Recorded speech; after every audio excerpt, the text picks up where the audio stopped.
Hello everybody and welcome. Zoe here from Learning Boosters. I am the director and the creator of Learning Boosters and #1 Amazon best-selling author of Learning Boosters for children with learning difficulties. And today I'd like to talk to you about the 11 genius, easy ways to get your child to read, because it really is, or can be, easy to get your child to read. So the easiest way to re-engage children with reading is to simply pick up a book and read it yourself. But I'm going to give you a few extra tips to help encourage just that. So that kids are going to be emulating, copying what it is that you're actually doing yourself. So remember, you can, #1, so we're going to look at 11. So #1, listen to an audio book. So you can listen to an audio book in the car, when you're taking the kids to and from activities.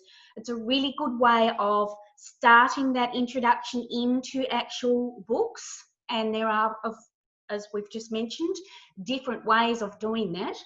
Model reading, which I talked about in my opening. So kids that are surrounded by people that are actually model reading or read themselves are often wanting to get involved with what you're actually reading. So that's #2.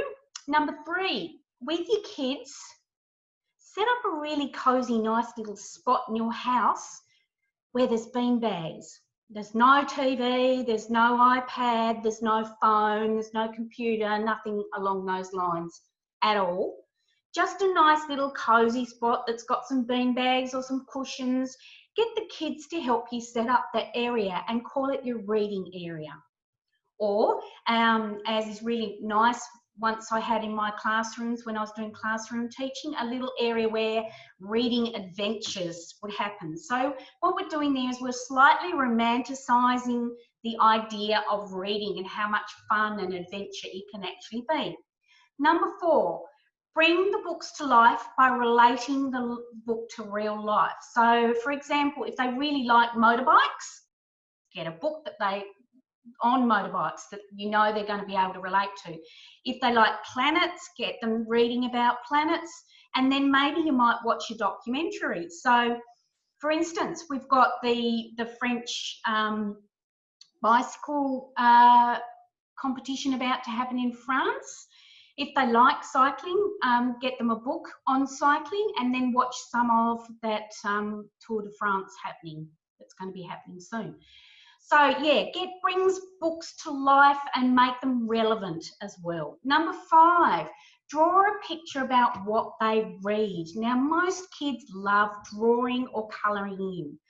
So if they're reading something, you can extend that learning by getting them actually to draw a picture on what they've actually read. #6, relate the reading to a celebration. So the celebration might be like the 12 days of Christmas, a writer's birthday, their birthday, and who else was famous that was born on their birthday and about them, an actual adventurer. So it might be someone that discovered Australia or Tasmania or, somewhere else in the world that they're really interested in. Egypt, anything like that. #7, read the book first, then watch the movie. So we've got The Lion, the Lion, the Witch and the Wardrobe. Sorry, I had a bit of a brain fart there. Charlie and the Chocolate Factory, Mary Poppins, The Grinch Who Stole Christmas, of course, Harry Potter.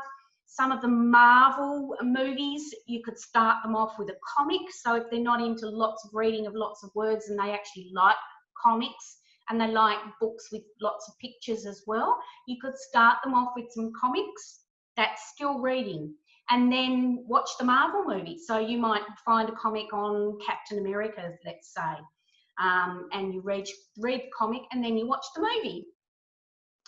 So also another thing, #8, that you can do is you can surround your kids with books. And this is what I did with my son when he was little. Not only did we have books that we'd read him at night time, but he had books that he could take to the bath with him. So he had the plastic waterproof books, those sorts of things. And the other thing is leave books lying around the room so they're easy access for your kids. So basically what you're doing is that they can touch them, they can flip through the pages. If it's something that they're interested about, you can leave it just lying on the table, and they might eventually, after a few days, go, oh, Mum, what's this book about castles here? And you could even say, oh, I forgot to give that to you. I bought that for you. Would you like to have a look at it? So that's number 8. Number 9, I've already talked about. So taking a waterproof book to the bath. So that's another thing, sorry. Read aloud. Read aloud is fantastic. Even from the newspaper or from something online. It's still reading. It's still getting them interested in words and what they actually look like. And reading out loud is really good too, because they can emulate then what it is that you're doing for them. So they'll copy what you're doing. And number 11, the last one on the list, turn reading into a time of adventure based on certain things, as I've already, some examples, planets, bugs, different countries, favourite foods, favourite animals, how to make something, a recipe for making a meal or a cake. All of that is reading. So it doesn't have to be a book with lots of words in it. It can just be, you know, a little page of a story or a poem, and then you talk about it.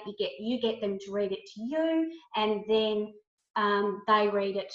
You read it to them. So there's that two-way street. Or you take a line each if they don't see all these words and they don't want to do the whole thing. You could take the first line, then they do the next line, and that sort of thing. So you can quietly and gently get these things happening in your home, and that will then bring about an interest in reading, particularly if you are reading yourself. So this is a really easy way, lots of different ways to actually reintroduce and re-engage your children in reading. The other thing I'd like to chat with you about is my actual book that I've published now.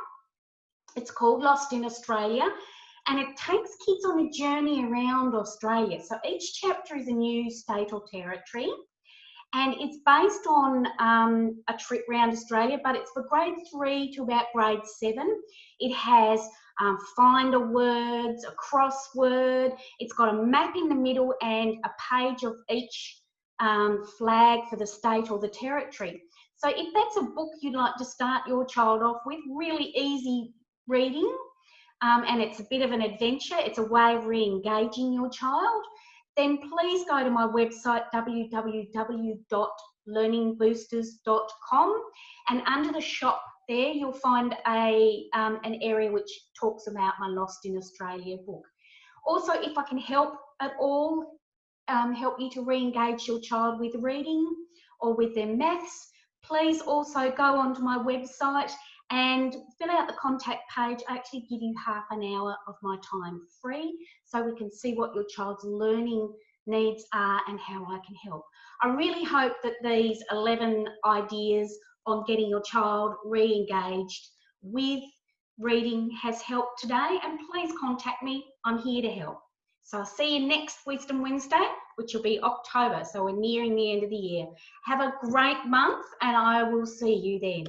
Bye now.